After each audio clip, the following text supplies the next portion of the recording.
Assalamualaikum warahmatullahi wabarakatuh. Perkenalkan, nama saya Jihan Mayan Putra, NIM 19 12 11 68 dari kelas 3C. Di sini saya akan menyampaikan hasil proposal saya yang mana untuk melengkapi tugas metodologi penelitian. Yaitu yang berjudul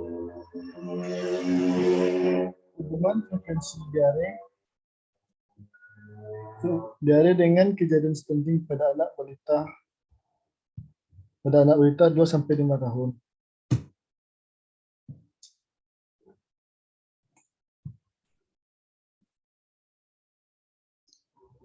Latar belakang, menurut hasil beberapa faktor yang mempengaruhi stunting adalah pola asuh. Pola asuh mempunyai peran yang sangat penting bagi perkembangan perilaku moral pada anak. Selain pola asuh, penyakit infeksi juga merupakan faktor penyebab terjadinya stunting, yaitu diare dan ISPA.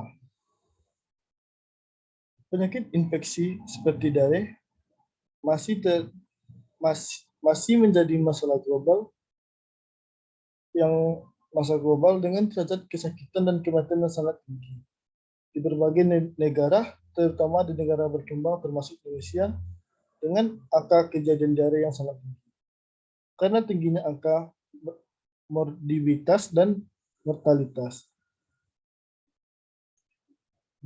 Berdasarkan BPS Kemenkes, Integritas Susenas Maret 2019 dan SSGBI tahun 2019, kabupaten atau kota dengan prevalensi stunting tertinggi pada tahun 2019 adalah Kepulauan Mentawai dengan sebesar 43,30%, lalu Kabupaten Pasaman Barat dengan angka 35,67%, dan Kabupaten Pesisir Selatan dengan angka 30,56%. Sementara itu, kabupaten atau kota dengan prevalensi stunting terendah pada tahun 2019 adalah yaitu Kota Padang Panjang dengan sebesar 13,55%. Diikuti oleh Payakumbuh sebesar 20,30% dan Kota Solok sebesar 20,73%. Menurut hasil penelitian Lestari dalam Solin, Hasanah dan Nus Cahayati 2019, penyakit infeksi merupakan risiko terjadinya stunting.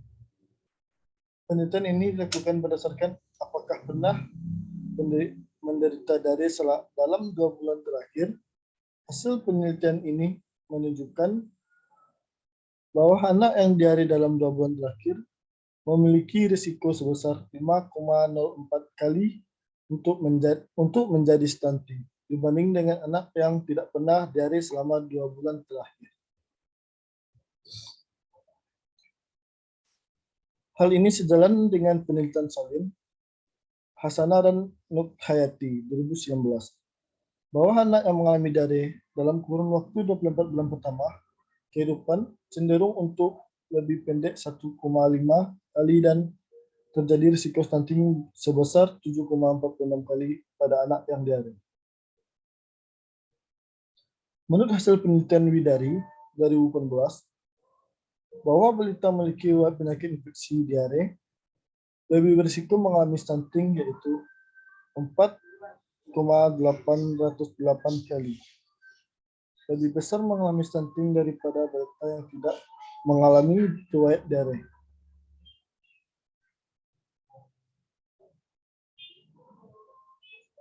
Berikutnya adalah rumusan masalah. Berdasarkan latar belakang yang telah dikemukakan, maka peneliti dapat mengambil suatu rumusan, yaitu apakah ada hubungan frekuensi diare dengan kejadian stunting pada anak balita.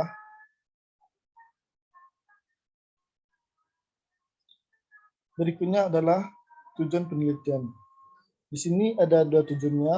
Yang pertama itu tujuan umum dan tujuan khusus. Tujuan umumnya adalah untuk mengetahui hubungan frekuensi diare dengan kejadian stunting pada anak balita. Sedangkan tujuan khususnya di sini ada 3 poin.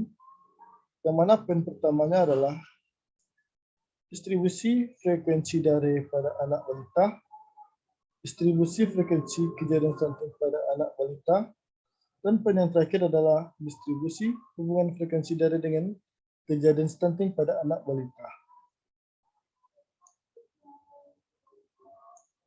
Dan di sini juga ada manfaat penelitian. Di manfaat penelitian ini juga ada 3 poin. Yang pertama itu bermanfaat untuk bagi peneliti selanjutnya dan bagi pelayanan kesehatan dan bagi institusi pendidikan. Berikutnya itu tinjauan pustaka. Di tinjauan pustaka ini juga ada 2 poin utama. Yang pertama adalah konsep penyakit stunting dan poin yang kedua adalah dari konsep penyakit diare. Di poin pertama ini juga terdapat beberapa poin kecil, yaitu seperti yang pertama pengertian stunting, penyebab stunting, manifestasi klinik, dampak stunting, penanggulangan stunting, pencegahan stunting. Dan di poin yang kedua itu konsep penyakit diare. Di poin pertamanya pengertian diare, klasifikasi berdasarkan lamanya waktu terjadinya diare, etiologi, patofisiologi, pentalaksaan, dan komplikasi. Berikutnya adalah kerangka teori. Kerangka teorinya dimulai dari anak balita, lalu lanjut ke kejadian stunting pada anak balita, lalu lanjut dengan diare adalah kehilangan cairan atau elektrolit secara berlebihan yang terjadi karena frekuensi 1 kali atau lebih buang air besar dengan bentuk tinja yang encer atau cair. Di sini dampak akibatnya adalah yang pertama itu dehidrasi, yang kedua hipolikemia, yang ketiga shock hipovolemik, dan yang ketiga asidosis, yang keempat malnutrisi, dan yang kelima gangguan perkembangan dan perkembangan pada anak.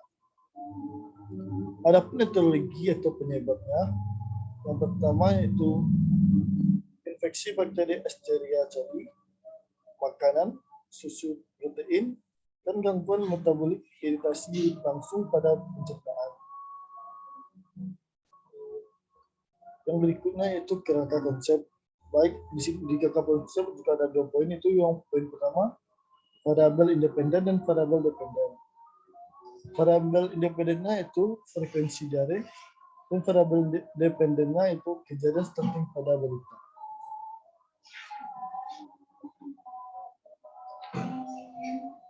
Hipotesis penelitian. Rumuskan hipotesis sebagai berikut. Yang pertama itu terdapat adanya hubungan pengetahuan frekuensi diare dengan kejadian stunting pada anak balita. Dan yang kedua itu terdapat adanya hubungan sikap frekuensi diare dengan kejadian stunting pada balita. Dan di sini juga ada metode penelitiannya. Metode penelitiannya itu yang diawali dengan langkah pertama itu jenis desain penelitian, dan yang keduanya tempat dan waktu penelitian, yang ketiganya instrumen penelitian, yang ketiganya populasi dan sampel, dan yang keempat instrumen penelitian. Mungkin hanya itu